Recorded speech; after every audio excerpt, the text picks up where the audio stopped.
Assalamualaikum warahmatullahi wabarakatuh. Shalom, Om Swastiastu, Namo Buddhaya, Salam Kebajikan.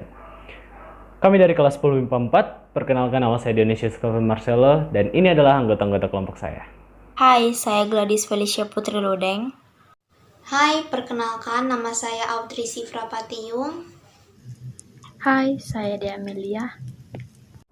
Kami dari kelompok 1 dan kami akan menjelaskan mengenai ancaman non-militer dalam bidang ideologi. Tapi sebelum itu, kita perlu tahu, apa sih ancaman? Ancaman sendiri merupakan setiap usaha dan kegiatan yang mengancam kedaulatan suatu negara dan juga keutuhan wilayah suatu negara, dan tentunya mengancam keselamatan seluruh bangsa. Ancaman non-militer sendiri bersifat non-fisik dan tidak terlalu terlihat, karena ancaman ini bermain di dimensi ekonomi, teknologi, informasi, sosial budaya, dan masih banyak lagi yang tidak terlalu terlihat. Ancaman di bidang ideologi adalah ancaman yang dinilai mempunyai kemampuan yang membahayakan pemikiran masyarakat suatu negara sehingga akan mengancam terhadap dasar falsafah negara yaitu Pancasila. Secara umum, Indonesia menolak dengan tegas paham komunis dan Zionis. Akibat penolakan tersebut, tentu saja pengaruh dari negara-negara komunis dapat dikatakan tidak dirasakan oleh bangsa Indonesia. Kalaupun ada pengaruh tersebut sangat kecil ukurannya, akan tetapi bukan berarti bangsa Indonesia terbebas dari pengaruh paham lainnya. Misalnya, pengaruh liberalisme. Saat ini kehidupan masyarakat Indonesia cenderung mengarah pada kehidupan liberal yang menekan pada aspek kebebasan individual.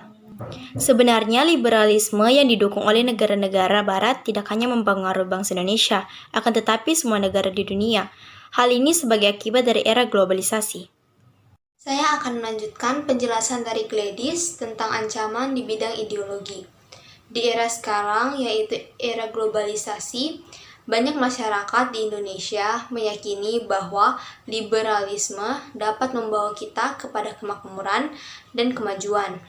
Globalisasi sebenarnya memiliki banyak manfaat atau dampak positif, seperti mempermudah komunikasi, meningkatkan ekonomi, mudah mendapatkan informasi dan ilmu dari segala sumber, meningkatkan turisme dan pariwisata di Indonesia, dan lain sebagainya.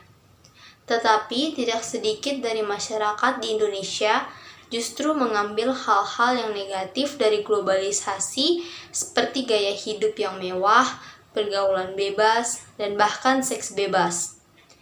Hal tersebut, jika tidak segera diatasi, maka akan menjadi ancaman bagi bangsa Indonesia. Kita sebagai rakyat Indonesia harus pintar-pintar dalam menyaring dampak negatif dari globalisasi.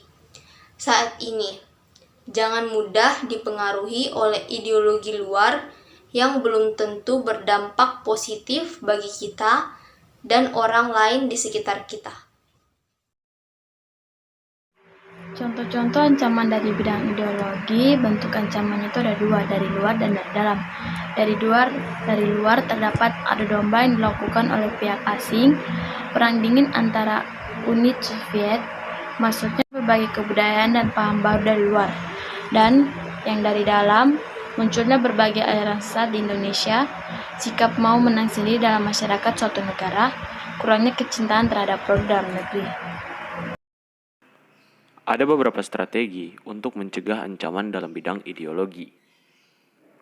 Yang pertama, melakukan pemahaman dari berbagai macam nilai Pancasila yang berada di dalam masyarakat, dari berbagai macam hal yang sangatlah kecil dan juga besar.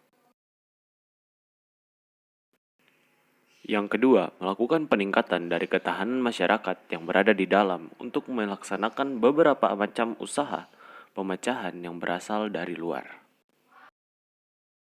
Yang ketiga, melakukan penyebaran dan melaksanakan peningkatan wawasan dari kebangsaan. Juga segala macam bentuk implementasi dari berbagai macam bentuk butir Pancasila dengan sebuah tujuan untuk melaksanakan sebuah pelestarian dan juga melakukan penanaman dari kesetiaan yang ada terhadap ideologi bangsa yang sudah ada. Sekian untuk penjelasan dari kelompok kami. Mohon maaf bila ada kesalahan kata atau ada kekurangan kata atau mungkin ada kata-kata yang tidak berkenan di hati kalian. dan sampai jumpa. Dadah.